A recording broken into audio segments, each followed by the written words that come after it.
আজকে আমাদের মাঝে আপনারা দেখবেন বিয়ের সূত্র, বুঝছেন? আমরা মনে করেন সায়েন্সে পড়ি তো, অনেক সুন্দর সুন্দর সূত্র বানাইছি। আপনারা দেখেন, অনেক ভালো লাগবে। এই দেখেন বিয়ের সূত্র কীভাবে মনে করে বিয়ে পরিচালিত হয়। আমাদের লেখক হয়েছে মোহাম্মদ লিমন মিয়া, পরিচালনা আছে নাবিল এবং সম্পাদনা আছে লাবিব, বুঝছেন? অনুশীলনী 2.2 বিয়ের শর্ট সিলেবাস। বিয়ের সূত্র: ছেলে হলে সূত্র হবে পর্যাপ্ত বয়স প্লাস মানসম্মত কর্ম ডিভাইডেড উপযুক্ত সময় গুণন মেয়ে। দ্বিতীয় সূত্র: মেয়ে হলে সূত্র হবে পর্যাপ্ত বয়স প্লাস ভালো চরিত্র প্লাস ভদ্র প্লাস ডিভাইডেড উপযুক্ত সময় গুণন ছেলে।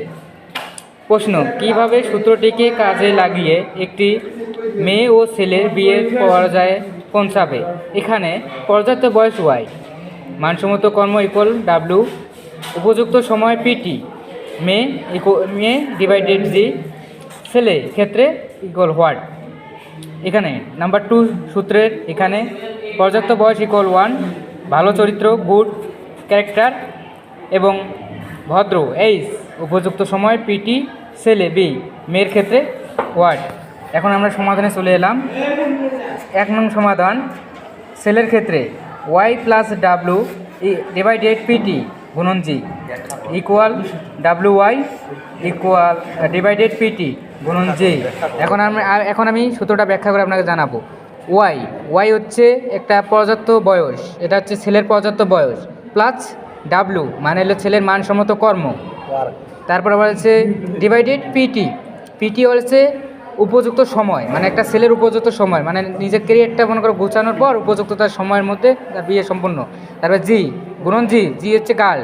আমরা এরকম করে সূত্রটা অ্যাপ্লাই করে আমি সমাধান করলাম। এখন দ্বিতীয় সূত্রে আমরা চলে যাচ্ছি। দ্বিতীয় সূত্র এখানে দেখাচ্ছে মেয়ের ক্ষেত্রে equal divided Y plus GC plus H divided PT গুণন বি। এখন আমি আপনাদের ব্যাখ্যা করে দেখিয়ে দিতেছি। ওয়াই ইকুয়াল হচ্ছে পর্যাপ্ত বয়স, বুঝছেন? আর ভালো চরিত্র মানে হচ্ছে জিসি ইকুয়াল ভালো চরিত্র গুড ক্যারেক্টার এবং ভদ্র হচ্ছে এইচ, অনেস্ট মানে ভদ্র। তারপর হচ্ছে উপযুক্ত সময়, একটা মেয়ের উপযুক্ত সময় পিটি পারফেক্ট টাইম। এখন আমরা এখানে সমাধানটা দিয়ে দিলাম। তারপর প্রুফ মানে করছেন এখানে মেয়ের হলো উপযুক্ত বয়স, তারপর মেয়ের হলো ভালো চরিত্র গুড ক্যারেক্টার, তারপর হলো ভদ্র, মেয়ে ভদ্র না খারাপ, তারপর হলো উপযুক্ত সময়। এটু আমরা উদাহরণ করে আপনাকে দিলাম। আপনারা আমাদের কমেন্টে লাইক ফলো সাবস্ক্রাইব করবেন। ধন্যবাদ।